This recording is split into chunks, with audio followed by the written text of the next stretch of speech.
going to be calling the folks to the table. And again, if you have any questions, by all means, put them online and we'll get to them either now or after. So this is not a one-shot deal. So we're not trying to cover everything, answer everything now. We want to keep dialogue going. So we'll look at the comments, questions. We'll answer them later, tomorrow, over the next couple of days, and then reach out to our individuals because they're willing to, again, create dialogue. So this is not a one-shot deal. So we're going to go ahead and call to the table our next panel, and our next panel is? Our next panel is Dr. Ankit Shah. He will be probably joining us on remote. David Corbin, please. Rachna Kumar, is she here? But maybe she was joining. Okay. And George Chariot, George Chanos. He's not here? He lives in Las Vegas. He hasn't flown in yet, apparently. That's true. All right. Okay, so So we'll have with him the second panel. We can call Nilesh again and Sastri and Amanda. Sastri, please come. Please come.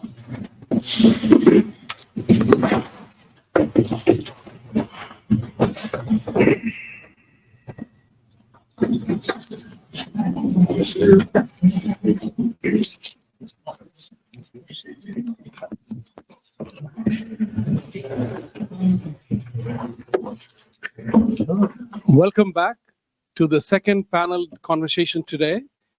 I'm the same guy, Vibhuti Jha, you saw in the previous one, so no surprise introduction there.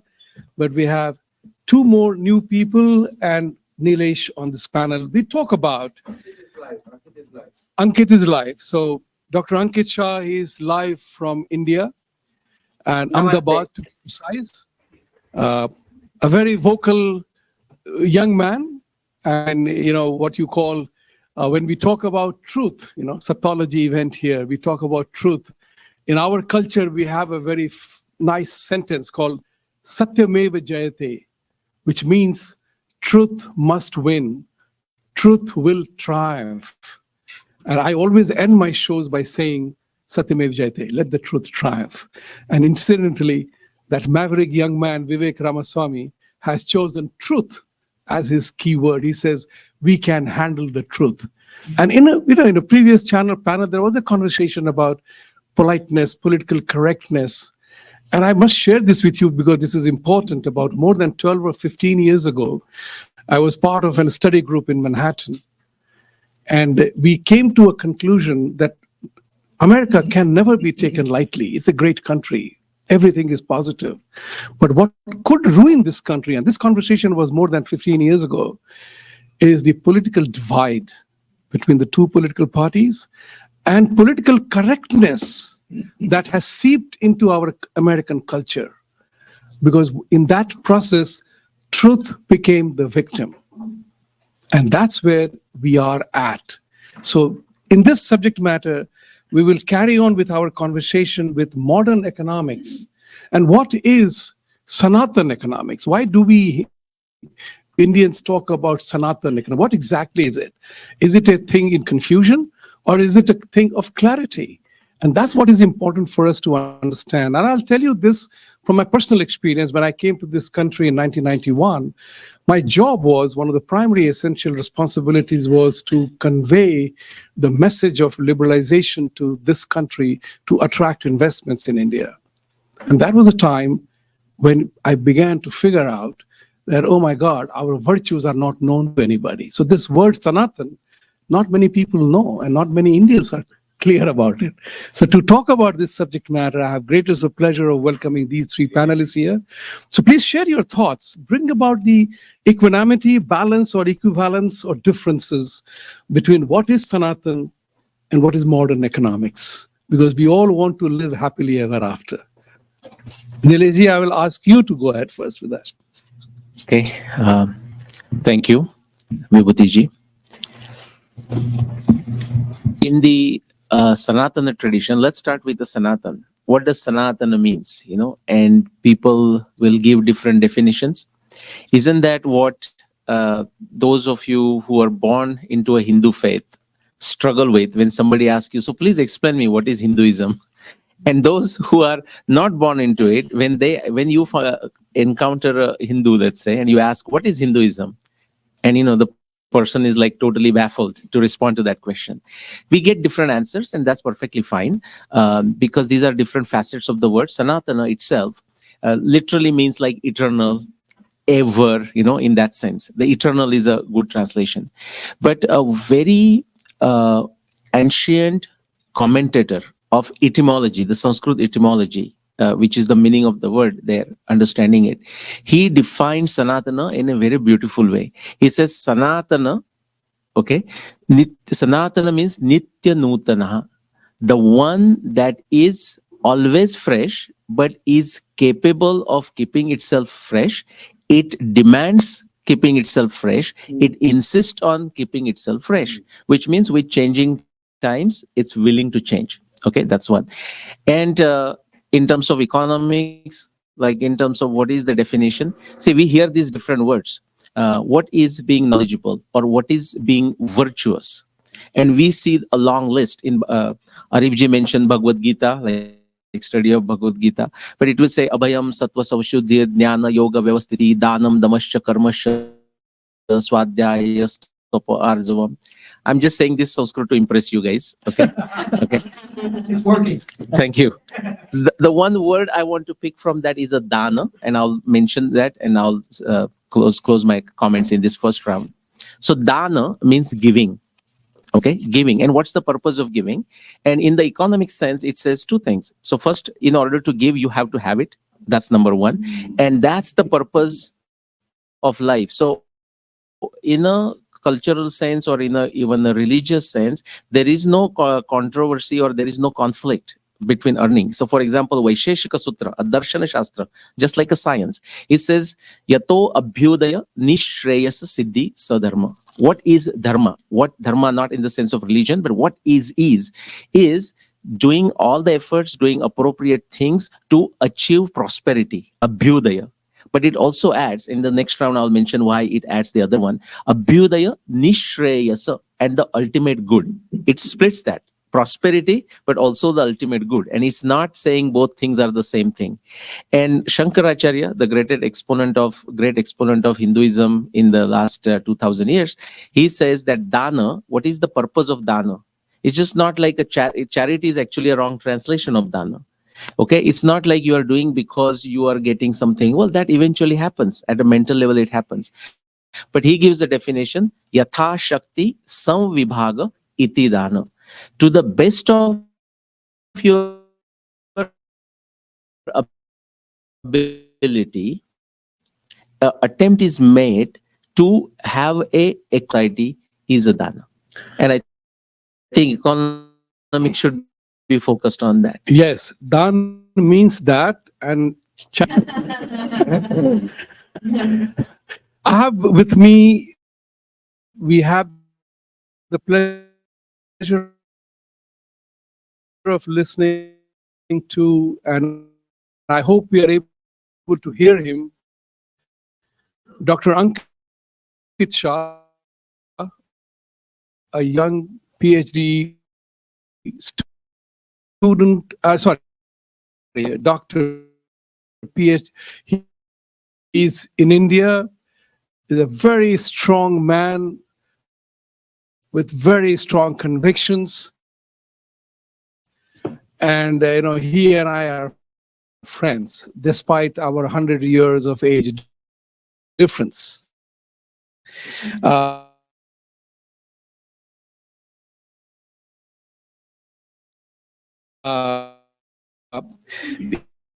He's believes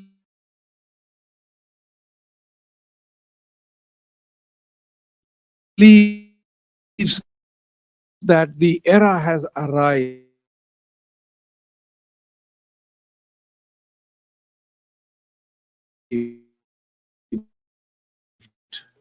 for the Sanatan principles like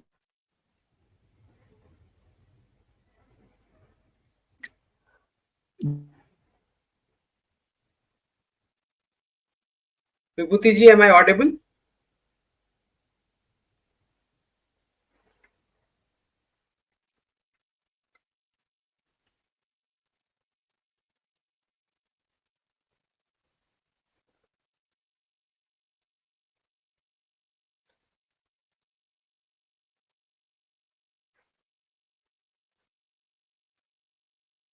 inquiry of their public well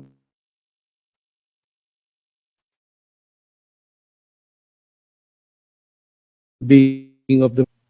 Can we hear him?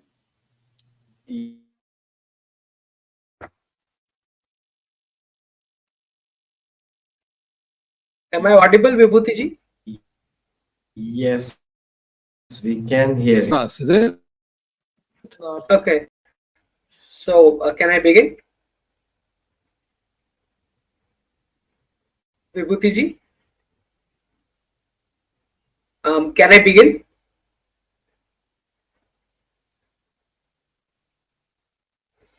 Am I audible? No response. What is happening?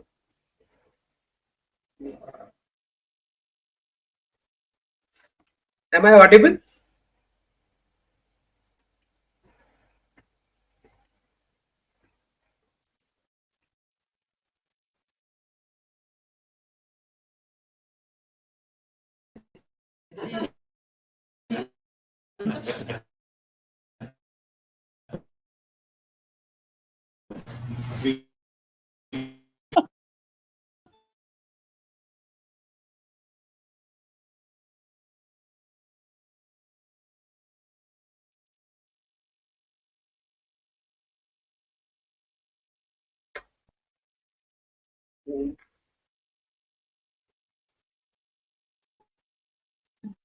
Am I audible? Vibhuti ji? So, what do I do now? Am I visible and audible? I Hello? think you can talk. Yeah. All right.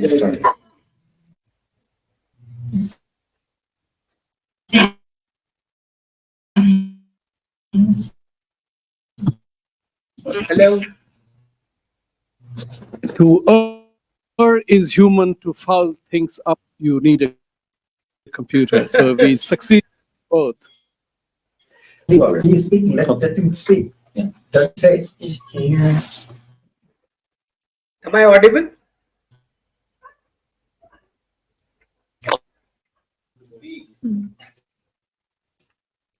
Vibhuti ji?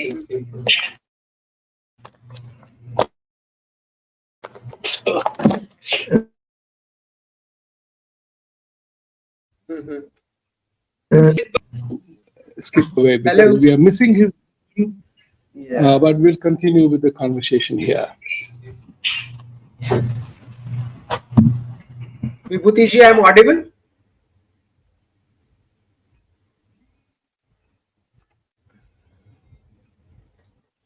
Hello आवाज नहीं आ रहा है I can see the screen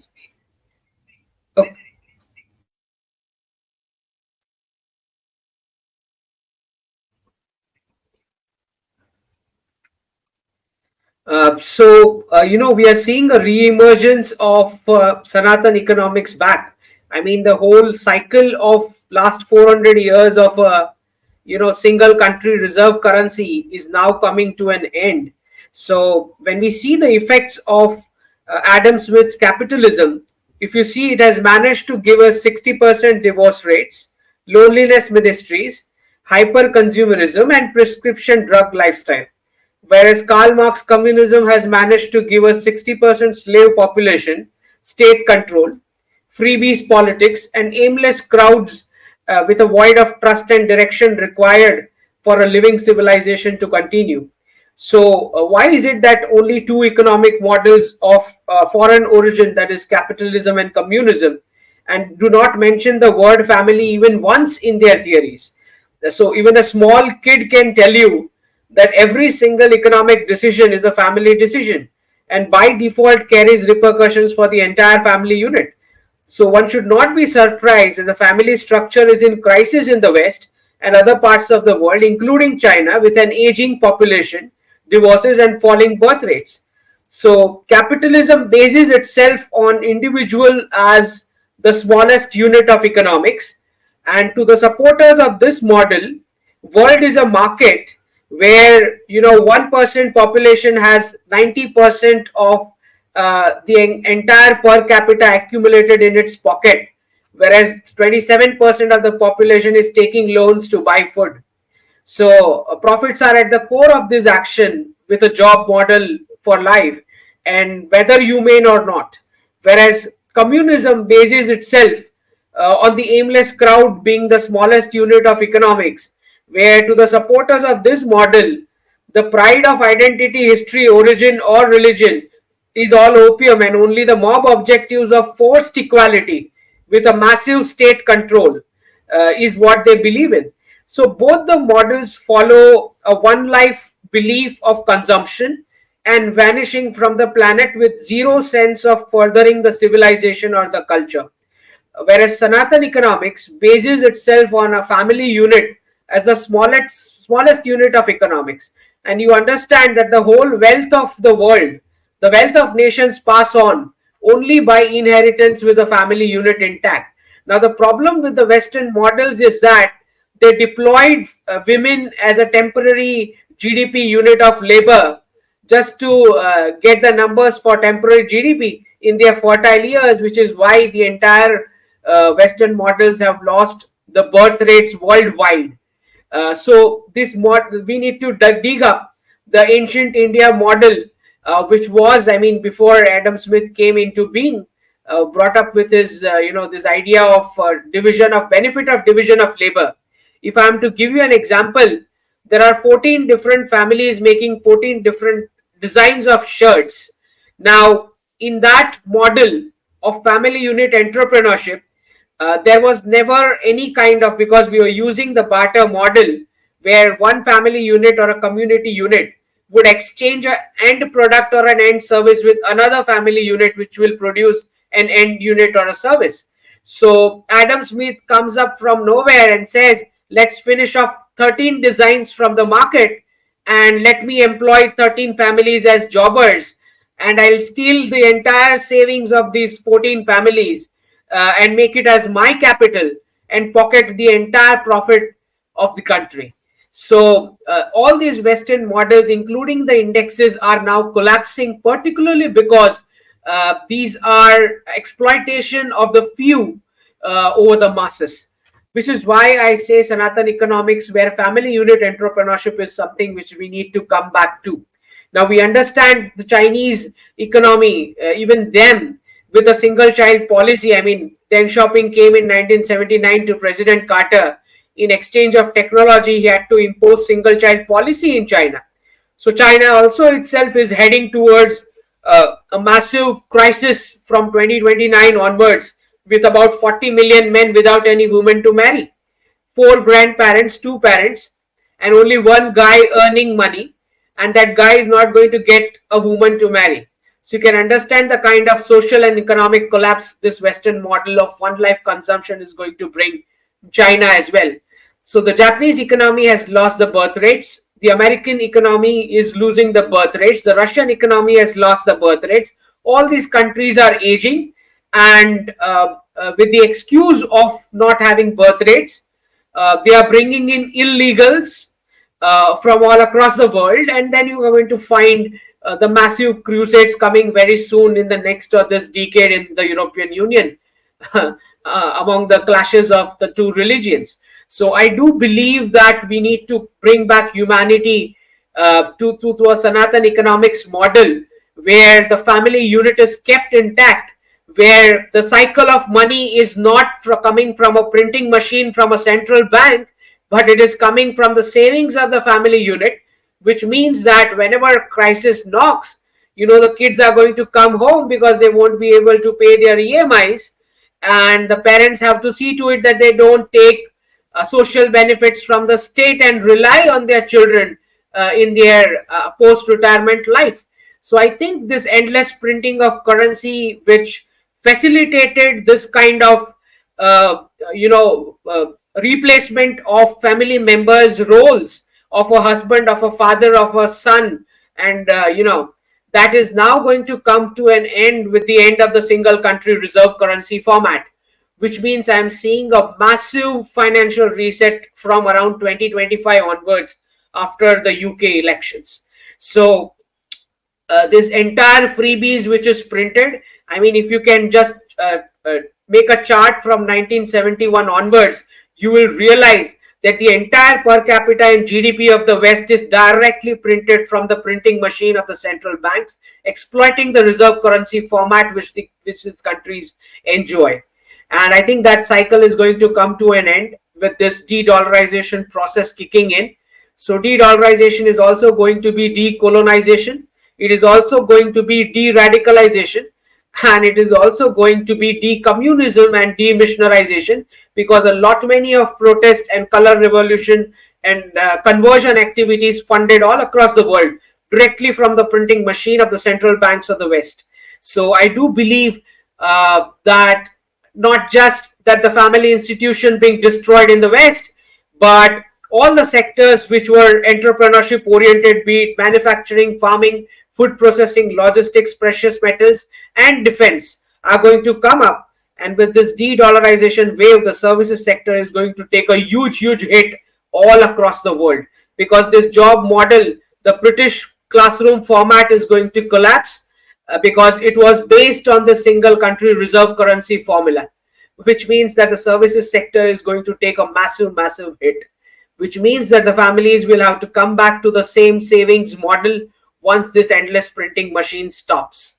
So we are looking at a 400 years of reversal of the concept of currency and money.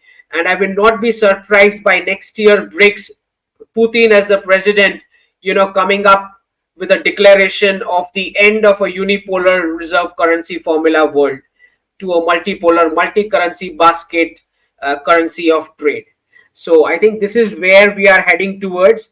And when we talk about Sanatana economics, we are talking about infinite cycles of savings and infinite cycles of birth rates, so that the wealth of the nations is passed on via family unit to the Wisdom, economic wisdom, health wisdom. We've stopped doing that. I want to talk about the commerce of knowledge, thought, ideas. What is truth? We're talking about truth versus mythology. A myth is a legend. A legend is a story that's passed down, believed to be true. But is it? I don't know. I know that's true. I've done this in many countries. They call it gravity. I know that. I could see that. But what else is true? It's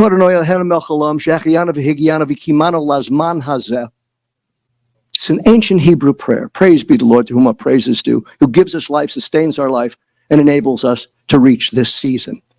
And I'm not talking Halloween. I'm talking about the season of life. Om Namah Shivaya Gurave Sachitananda Murtaye Nichpra Panchaya Shantaya Niralambaya Tejase. Sachitananda. What is truth if not Sachitananda? Seva, selfless service. How does that fit into the economy? How do you measure that? Where's your tax write-off on that? Native wisdom. Native wisdom is not always wisdom. Stoning women was native in some areas. So was female genital mutilation. Native. I don't know that that's wisdom. There is an evolution through the passing on of information from generation to generation. I hosted a movie called Pass It On. You could see it on YouTube. Pass It On. It's free. And it's talking about applied wisdom being passed from generation to generation. I have the president of Southwest Airline to Evander Holyfield, the boxer, to actors, to Congress people. That's the economics I want to talk about. The economics where the commerce and that which we're trading. I don't want to throw away capitalism and throw away the baby with the bathwater. Knowledge, wisdom. The last thing I'll say is one of the pieces of wisdom that's not being taught in this nation and passed on from generation to generation is the birth story of the United States of America. We're no longer teaching that in the high schools. Why this country became the first democratic republic to share the sovereignty amongst you and you and you and you in this great nation, such that constitutionally and ethically and morally we embrace the immigrant, the assimilating immigrant who brings native wisdom from all over the place, so that through the dialectic we become more and better. And I'm David Corbin, and I endorse this message. Mic drop.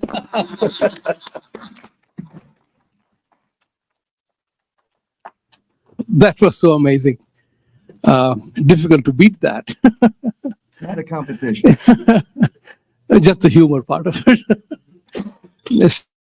Shastriji, there is as a student of economics and being a management consulting, one of the things that I realized that if you don't evolve, if you don't change, if you don't embrace change, what David was talking about, you perish. We have a saying that in the times of survival, it was not the fittest who survived, but the ones who adapted fastest, they are the ones who survive. So in that scenario, where do you see the challenge of adaptation in the modern theories of what is going on today? Printing notes is an example, a case in point. Thank you, Vibhuti. I think all the speakers before me have been very eloquent, and I think they've covered a tremendous amount of ground. The comparison seems to be between Sanatana economics and other models, other economic models such as capitalism or communism. Now, if you take a look at capitalism and communism are more or less fixed models, which don't typically evolve. If you look at capitalism, risk-taking capitalist who makes the investment, it requires the worker, and it requires a market. And for capitalism to thrive, it's a constant quest for profit. And in that quest for profit, you need the worker is given, rarely produces wealth. So it's the capitalist who's getting richer. The worker is not something that is sustainable. At some point, there will be a limit to how much markets can expand. There will be a limit to, and therefore capitalism requires modifications. It needs to include things such as social safety nets. So typically in the quest for profit, social safety nets are what are disregarded, are not even included as part of the equation. If you look at communism as a contrast, the model is again fixed. The state owns everything. Everyone's a worker. The side effect or collateral damage tends to be entrepreneurship. So there is no entrepreneurship. There you don't have a new success stories coming up, and that those are the models that, without adaptation, are limited in how long they can succeed and are destined to fail. You compare that with Sanatana economics, where the unit again starts with a family. The smallest unit in Sanatana economics is a family, which then a community, and then a society. And then there's economics. And this economics is shared prosperity, which tends to understand problems of the contemporaneous problems of society and makes adjustments. So this is how I think these two ought to be compared. And that would then give us clues on how best to adapt to extend the lifespan of each economic model. Thank you. These are two words which are striking me straight away, and it is also related to the universal element of our life. These are things called universal truths. They don't change. The sun, the moon, the water, the H2O, sulfur, these are all God-given items in nature. And sun has no religion, sun has no claim of any nationality. It is universal. In that perspective, I wanted to come to this element, family. We all are talking about family. It's very curious that Vivek Ramaswamy, the young millennial, first millennial to be contesting family, he made a very profound statement in his debate day before yesterday, in which he said the greatest privilege he enjoyed was the constant guidance and support of his parents. He said that was his unique privilege. I'm privileged that I had a family to back me up. That was a very novel concept. And I know one thing for sure, living in America as I do for the last 40 years, family is a great concept here. So what is happening to the concept of family as a unit where all begins? If the beginning is wrong, then the rest of the path is wrong. The GPS can't correct that path then. Nilesh. All right. So before Vibhutiji was going to ask a question, I had an answer ready for another question. No, but something connected to this. I'm not a qualified person to talk about what's happening to family. That's right. But what I wanted to say, combine all the greats, including Ankitji, what he said. As far as the Sanatana economics goes, I have to listen to Ankitji to understand the details of it, like the functional details. Philosophically, I understand, but functional details in terms of making them work. But I heard about the microeconomics and the evolution. Again, every time we have this discussion, we have to finally, in some ways, at least that's how I look at it, what can I gain from it and what is that one action I can take to make it practical? And so in my family, 2 kids, and what I tell them, like these are turbulent times in economic sense, but they were always turbulent times. Any given generation felt that they are in turbulent times and tough times. So my son, he's already started working. My daughter is in the university. And what I tell them is like a simple basic economics, the microeconomics equation. Earn as much as you can, spend as little as you can, be very thrifty. And a pragmatic and practical advice I give is by 45, you should have sufficient money that now, which is our ashrama system in the Sanatana system, voluntarily you simplify your life. Okay, after 50, and I am at 50, voluntarily you simplify your life so that pulling Nicholas Nassim Taleb, I won't tell the whole quote, but he says, you should have a sufficient resources of your own that if you get a bad boss, you should able to use a swear word to him or her before you hang up the phone, not after hanging up the phone. That's just my 2 cents. Thank you. Ankit is back, and I would request him to keep for 3 to 4 minutes your thoughts on this family trust and the printing part of it. Connect the value part, which is very important. That's my request to you.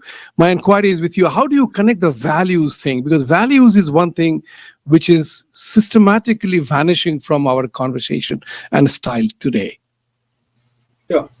So, Vibhutiji, the fundamental difference between the Western economic models and the Dharmic economic models, Sanatana economic models, is one is designed for a single life concept because they come from this Abrahamic religious thought of only one life, whereas Dharma talks about life cycles. So if you understand the concept of life cycles, you would understand the concept that savings can only convert into investment. Now, when as an individual, you park your savings in a stock market and you are not ready to park your savings in your own children as a seed fund to start some entrepreneurship, what that goes to prove is that the education sector has already collapsed. If you are investing in the stock market, capitalization is a proof that you are passing on your family corpus to someone else instead of you seeing your children as worthy of that investment, which means that not just that the education sector has collapsed, but the entire system is game to pass on the entire wealth to 1% population, and the rest is going to be jobber for lifetime. Which means that what happens, as you see in the United States, if you look at the index of per capita, if tomorrow entire money printed from the central bank is with one person, still the per capita of the country is going to be calculated to be coming to the same number. Do you understand? So these indexes have absolutely no ramifications in terms of real life. So whatever be your GDP or per capita, it makes absolutely no sense if it is not properly, the value addition doesn't get distributed across the population. So you got to understand this concept that the wealth of nations can only pass on through life cycles, which means you have to come out of this Abrahamic religious thought process that there is only one life. Once you come out of that, you will be able to make economic cycles and economic formulas wherein you understand that the family sacrifices is not outsourced to companies and state. Either you are passing. Thank you. David, I'm coming to you with this element, which is the biggest challenge facing America, the inequity, the equal distribution of wealth. Yeah. In our productive system, how will it work? Because you can't cut my leg to make somebody else tall. Well, I'm plagued with a big family, billions of people.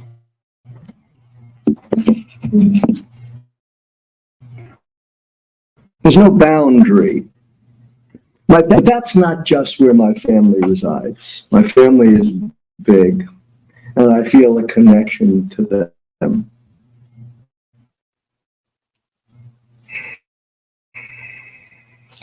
The gentleman mentioned or implied values and ethics. I wrote a book called Illuminate, based upon the following. We can't solve everything we face, but we can't solve anything unless we face it. Face it, then follow it, then fix it. It's about get real. We're too busy spending time, my brothers and I at a book club meeting the other day, talking about languaging. We're going to talk about words like homeless, don't say that, rather than talking about the fundamental root cause issue of why people do not have homes.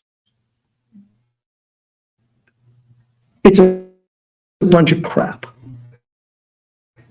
We're throwing a shiny object down like the nomenclature, and we're not dealing with the basic stuff. So we talk about some people, the haves and the have-nots. The haves and the have-nots. I think the sharing of information is the key to that. We need to teach people. We talk about in a nation, the entrepreneur. Yeah, the entrepreneur will emerge.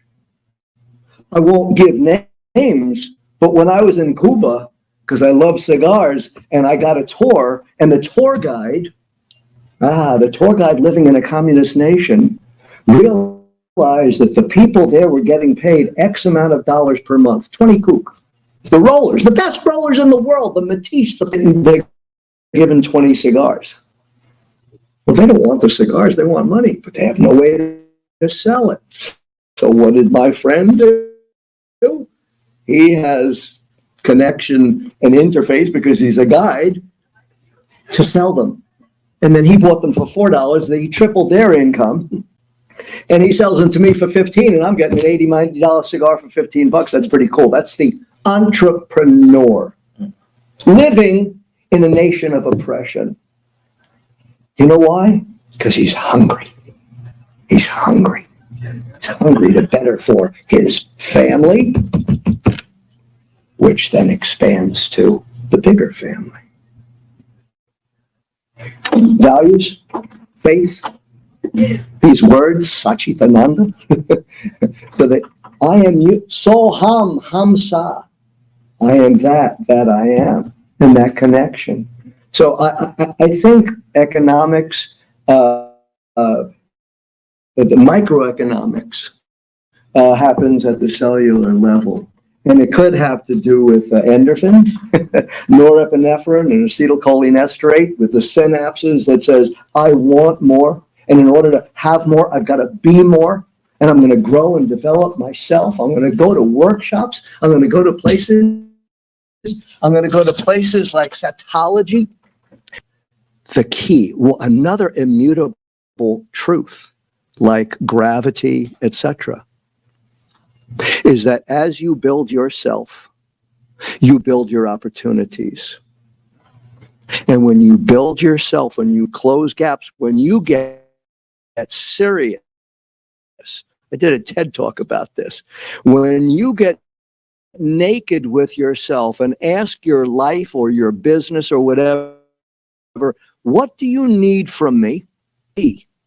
What do you need me to do? Core job functions.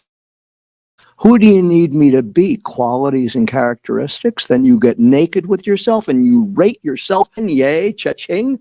And where you're a 1, you suck. And you look to close the gaps. When you take that personal responsibility, you have job security in any town, any city, any country, anywhere. That's the economics of personal responsibility. And when you know that, it's now a no whining zone. You can no longer complain. Yeah, well, I don't have the opportunity. Shut up. Yes, you do. Make it happen.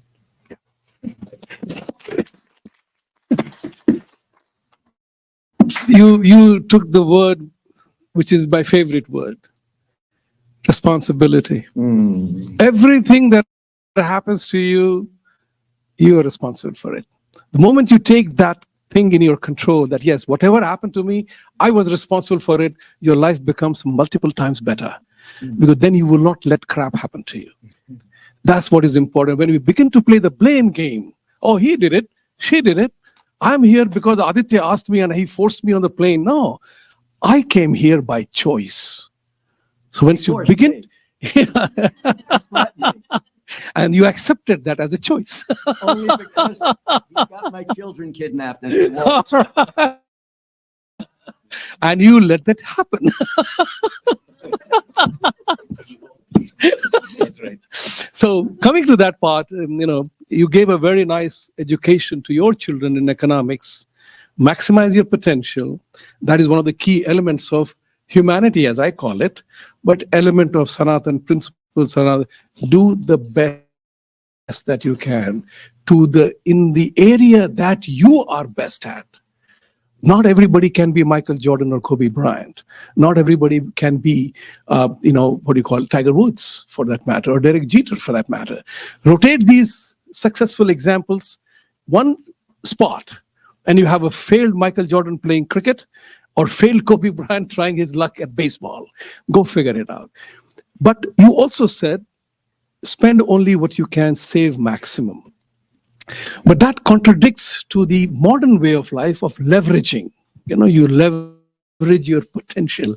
You don't conceal your potential. How do you relate with that? I want to ask you, and I want the same thing from Shastriji as well. His interpretation of that. Okay, so yes, you earn a lot, you spend less, but that Vibhutiji say contradicts in some ways. Spending less, I'm talking from a financial or economic point of view, but that's not to compensate or compromise your pleasure, if you want to think of it. And number of you would be familiar, but just take from example, not the Sanatana economics, but from the Sanatana tradition, the concept of ashrama. Like the first simplified life is divided in 100 years of lifespan, let's say, human lifespan. First 25 years for education, focusing on learning things. Okay, what you are good at, what you love to do, what you love to learn. Then the next 25 years, your profession might turn into a vocation because you may not get the job in what you have been trained for, but still you find something to sustain yourself.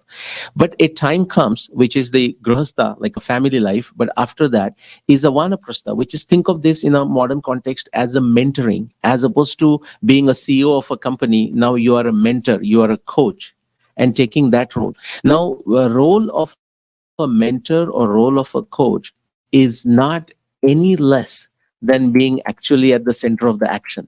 But you're taking a different role. Actually, it's even more responsible role or less. I'll tell you example. For example, I have 3-piece suits and different ties and $500 shoes. I have them. They will last for rest of my lifetime. I know that very likely I'm not going to wear them because that's how I changed my lifestyle 10 years ago. Okay, so what I am earning is a lot less, but that is my choice. But in terms of my enjoyment or in terms of my pleasure, and I'm proud to say that there are many folks that I could mentor over the last many years, corporate life, they have gone on to become CEOs of companies. All have to do something.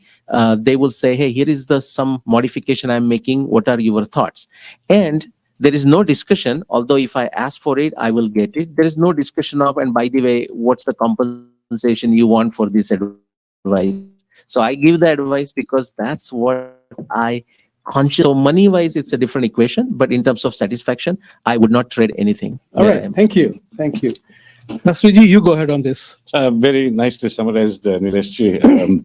I think the big thing to remember is that this world and this universe will be here long after we're gone. So we have to think beyond our lifespans. We have to think beyond what we achieve the moment. The focus is me, my success, material wealth. You're limiting, and it's at the cost of something else, the bigger good. I'd like to introduce and Nilesh, you touched upon it extremely well, and that's the four ashrams. So when you divide the lifespan into four ashrams, you have the brahmacharya ashram, where you're focused on studying to become a useful, productive member of society. And having attained skills to become that, one advance. And in Sanatana economics, charity was never outsourced. So there was no 501c3. You don't write checks. You don't get tax deductions. But the grihasthi, if there are people who are needy in society, they depend on a grihasthi. It is called bhiksha. So people come for bhiksha. So the community provides that charity in an institutionalized manner rather than by writing checks to a 501c3 organization. So the grihasthi has to be materialistic because he supports so many people. All these people depend on him. And that is the beauty of Sanatana economics. So once the children are grown and the children become productive members of society, it is time to take a back seat, which is the ashram that Nileshji was talking about, which is Vanaprastham. We are getting ready to retire. But in that, you are preparing the next generation as a part of your succession plan, saying you have to take over and I'm done. So materialism is never the objective. A grihasthi has to be materialistic to support the people that depend on him, but it's never for personal consumption. And that makes a big difference because that helps a society sustain, it helps a society evolve. Whereas in capitalism, it's my success. So every capitalist is looking for greater success all the time, quarter by quarter. They're driven by Wall Street analysts who are looking for bigger profits, better margins. And that comes at the expense of something else. Thank you. But taking cue from your ending statement, I will request Dr. Ankit Shah to comment upon this element from the current modern economics of me, myself, and my own, me, mine, and myself. How do we make this entire Sanatan a global concept? What do propagators of this message take this message forward? How do they take it forward? So, Vibhuti ji, in Sanatan, there is no concept of individual wealth. There is absolutely no word determining individual wealth. So there are two words. One is sampatti and second word is Lakshmi. Sampatti means that something that is built together as wealth, and Lakshmi means that something which is spent for a collective usage. So there is no concept of individual wealth in Sanatan. Now the problem with the modern world is that since Britain had colonies the world over, they were able to plug in this classroom format where humans are being tortured within the four walls and purposely being kept away from market realities, so that when they come out totally blank, and then human trafficking happens directly to companies for jobs. So this is exactly how humans are being trafficked, because this model was never intended for education purpose. This was for 18th century industrialization supply of slaves. So this is exactly what turned into an education sector. And then of course there was ulterior motives in terms of conversion profits taken from education sector to missionary activities and stuff like that.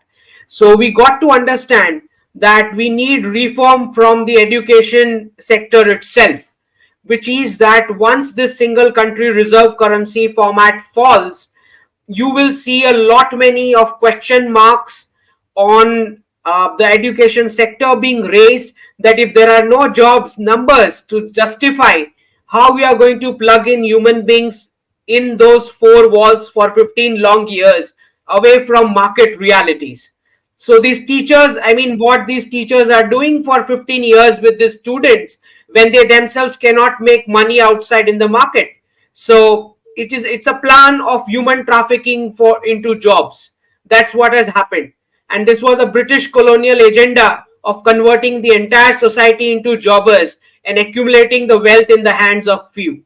So I think that once this de-dollarization process completes, you will find a decolonization wave completely revamping the education sector. And then I think we go back to the same family unit entrepreneurship model where wealth is never an individual concept.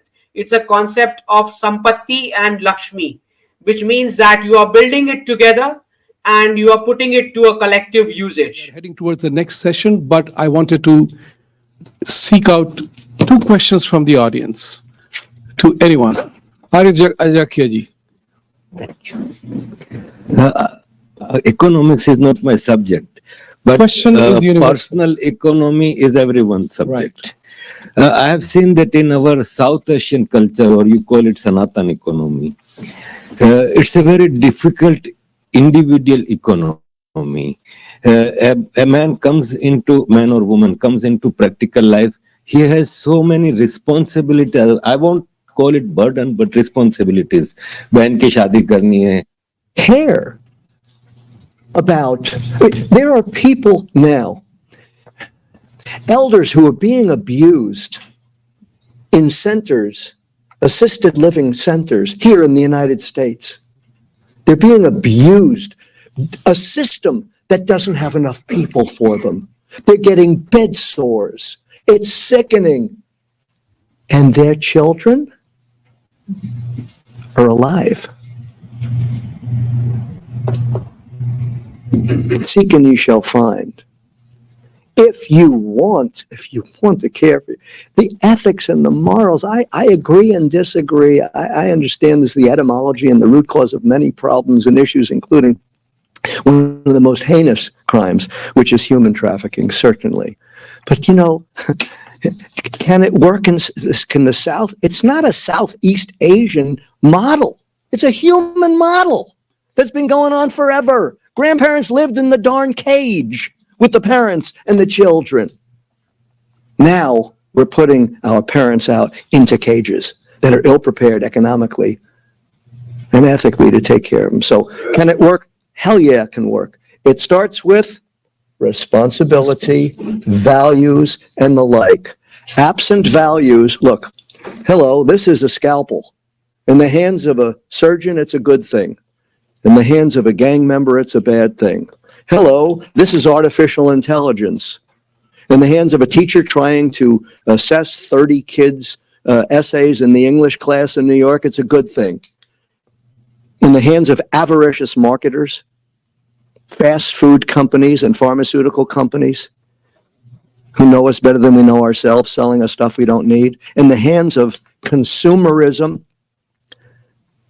look up the name Edward Bernays, Bernays. He, the nephew of Sigmund Freud, created an environment of consumerism because the more people buy, the less money they have and the less time they have to think. So get them to buy, and by the way, use sex in it, get them to buy, keep them in debt, boom, you got them right where they're at. Thank you. One last question. Yes, Sharadji, go ahead. Yeah.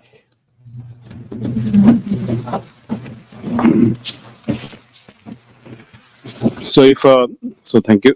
So Ankit, if you can hear me and the panelists, we here in America, we are very proud of our capitalism. I think capitalism, the way it is understood, is our way, and I like your ideas on de-dollarization, but capitalism is probably mixed with colonialism, whereas that may not be the right idea of capitalism, because it has created wealth across the world. The way China is today, the seed money came from America, the same capitalist model, and see how many millions and billions of people have now become middle class in China. So I would say that capitalism definitely brings a lot of tools and strength. If we try to mix it with colonialism, definitely there is a problem. But in America, we also have a story of Quakers who refused to do slave trade and alcohol business in 1851. So, it's so my question was, will a model, say South Asian model or the Sanatan economic model, in Vedas we do call economics as green energy. So will any model work across, like, are we not trying to preach the homogeneity of the model? I think every country is unique and they should play to their strength. And my question is that whether our model will work everywhere. Thanks. Go ahead, David. Your call. Will one model work for everywhere with so many differences existing? There is no model that will work. ... unless people work. They tune in. They tune in. They tune in to their values, their morals, their ethics. No model is going to work absent that. You know, it's really funny. My cat likes to eat rabbits and gophers and stuff, and the cat knows exactly what to eat and exactly what to leave. I'm so angry at my cat because he obviously copied my password and he's going onto YouTube. Otherwise, how else would he know it? Intuition. Intuition. When we go deep inside to our values, I say, YouTube, kill the tube, tune into the you. Prayer is talking to the divine. Meditation is listening. So when you adopt to these values, the system will work. Many systems will work. I'm not an economist. I don't know nothing. But I do know this. Those who have these fundamental values and don't allow the others to hack them. Last thing I want to say is, look, we in the United States were complaining that our election was being hacked by the outsiders. And we made a big, and it may or may not be true, it probably was. But folks, we're being hacked every 30 minutes by avaricious marketers armed with artificial intelligence, hacking us on consumerism, etc. And here's my point.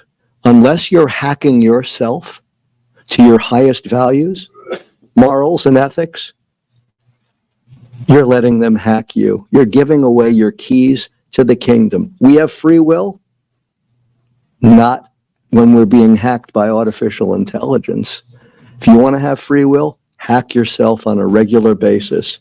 What's important to me? What do I want? What do I want it? In football games here in the United States, they go, what do we want? And they yell, touchdown. When do we want it? Now.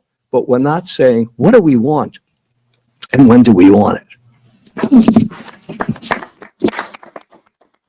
Thank you. Thank you, everybody, for being patiently listening to the whole thing. It is a very important topic, very timely, because we are at a point of inflection right now in this 21st century as to what is going on.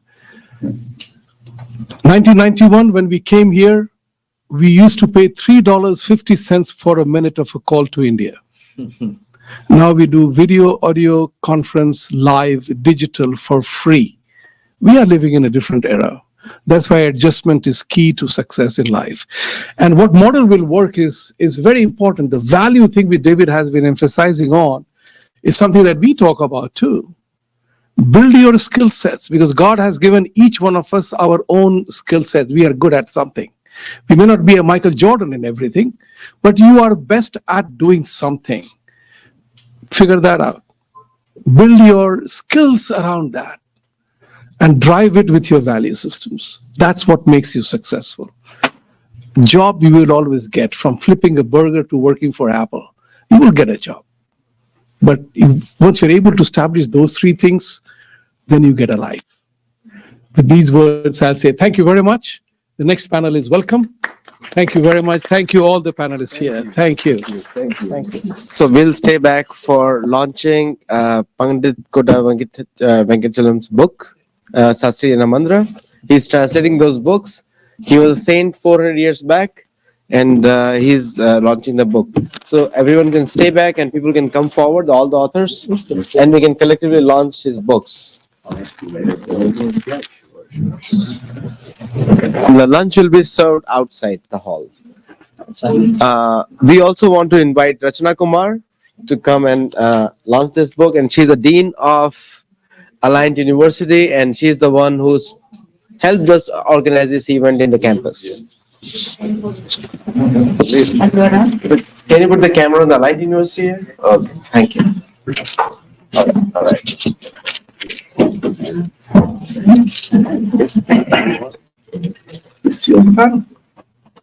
Pandit Kota Venkachalam, can you speak about him? Yes, Pandit Kota Venkatachalam was a Vedic scholar who went on to become a Shankaracharya of the Sringeri Parampara. He spent 51 years of his life reconstructing Indic chronology from primary Sanskrit sources and Buddhist and Jain texts. He is India's greatest unknown historian. What we are doing is he has written about 16 books in Telugu, his mother tongue, which we need to translate into English.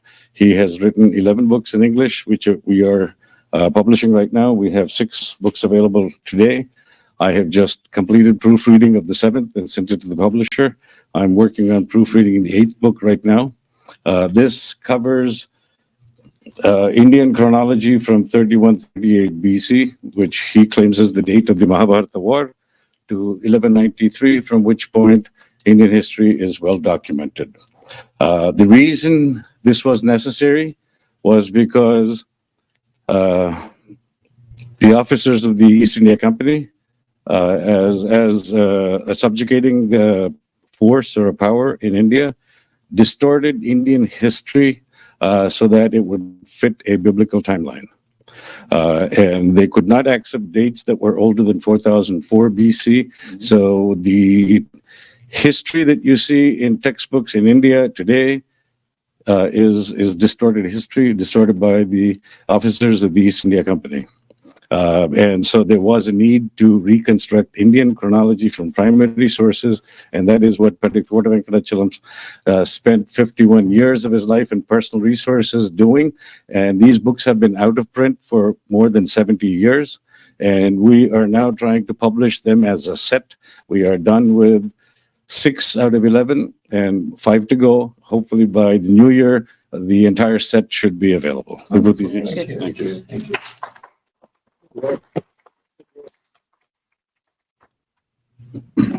So I think lunch is being served outside. All right. Thank you. I think